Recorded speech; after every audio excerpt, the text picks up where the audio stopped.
He kiriata motu hake tēnei, e whakanui ana I te hoia a Haane Manahi. E hana I te mea e hoia, ko ia te o ngā tāne o te kāinga e hiki tēnei mānuka nui. E Pūkōrero ana te ringa tohu nei a te Arepa Kahi ki te whakaatu te kiriata nei ki ngā uri o te arawa waka. E ara I te mea he kai mā taki noa, ne?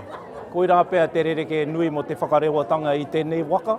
Ara I te mea e whakaatu ana ki te iwi, hara mai e te iwi, kao mō ngā uri. Nā reira, ko ngā uri whakaheke e nei, ngā kāwairanga tiro o B Company, ruku kapa I te whare. And they'll say the ledge is impossible.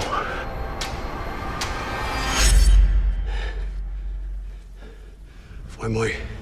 Not just an amazing man Haane was, but amazing men. And their sacrifice, let's not let it be forgotten.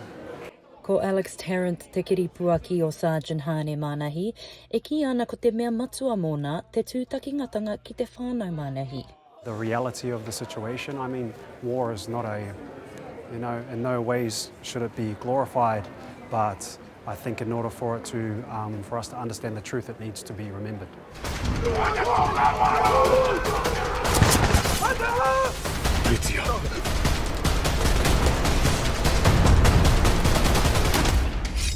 Let's hold our maunga.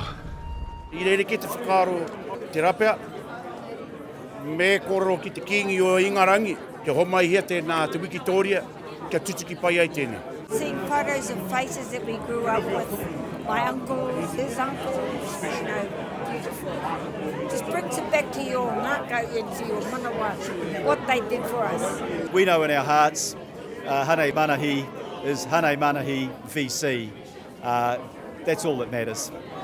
Their age, when you're talking 21, 22, 24-year-olds dying overseas. And then I look back and I have children that are that age.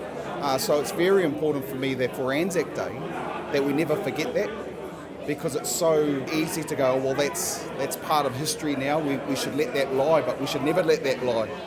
I mātaki te hoia o Ngāti Tūmātauenga nei, a Raymond Kareko. Hei tāna, he whakamaharatanga te kiriata ki ngā pakanga o te awi e nei rā.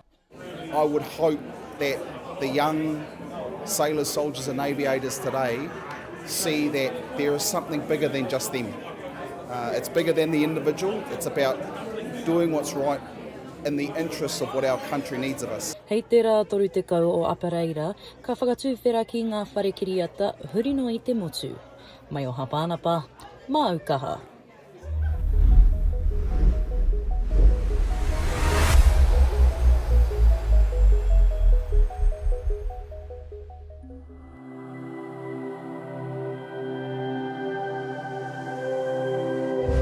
Ko te reo, te taka.